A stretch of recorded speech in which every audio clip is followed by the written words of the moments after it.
பரிசுத்த ஆவியானவரை நாம் பெற்று இருக்கிறோம். ஆனாலும் உங்களுக்குள்ளே அவர் தங்கி இருப்பதை நினைத்து அவரை பயன்படுத்தி நன்மைகளை காண முடியும். நிச்சயமாக பரிசுத்த ஆவியை பெறுவது என்பது ஒரு அதிசயமான உன்னதமான அனுபவம். ஞானஸ்தானம் பெற்ற நீங்கள் புது இருதயம் பெறுகிறீர்கள், மறுபிறப்பு அடைந்தீர்கள்.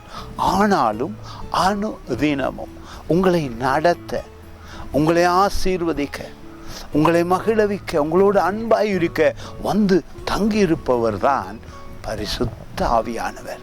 பாருங்கள், இந்த வார்த்தை அப்போஸ்தலர் நடவடிக்கை மிக அருமையான வார்த்தை. 1ஆம் அதிகாரம் 8வது வசனம், பரிசுத்த ஆவி உங்களிடத்தில் வரும்போது நீங்கள் பலன் அடைந்து. நிச்சயமாக உங்களுக்கு பலன் தேவை. அது பரிசுத்த ஆவியிடத்திலிருந்து பெற்றுக்கொள்ள முடியும். எருசலேமிலும் யூதேயா முழுவதிலும் சமாரியாவிலும் பூமியின் கடைசி பரியந்தமும் எனக்கு சாட்சிகளாய் இருப்பீர்கள் என்றார்.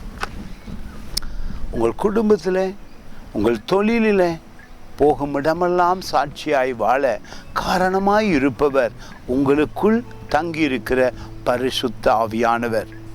அபிஷேகமாக எப்படி நீரில் சென்று ஞானஸ்தானம் எடுக்கிறோமோ மூழ்கி, அதே போல் ஆவியில் மூழ்கும் பொழுதும், பரிசுத்த ஆவியில் மூழ்கும் பொழுதும், அவருடைய ஆவியில் நாங்கள் பலன் அடையும் பொழுதும் அது ஒரு உன்னதமான அனுபவமாய் உங்களுக்குள்ளே பரிசுத்த ஆவி வருகிறார்.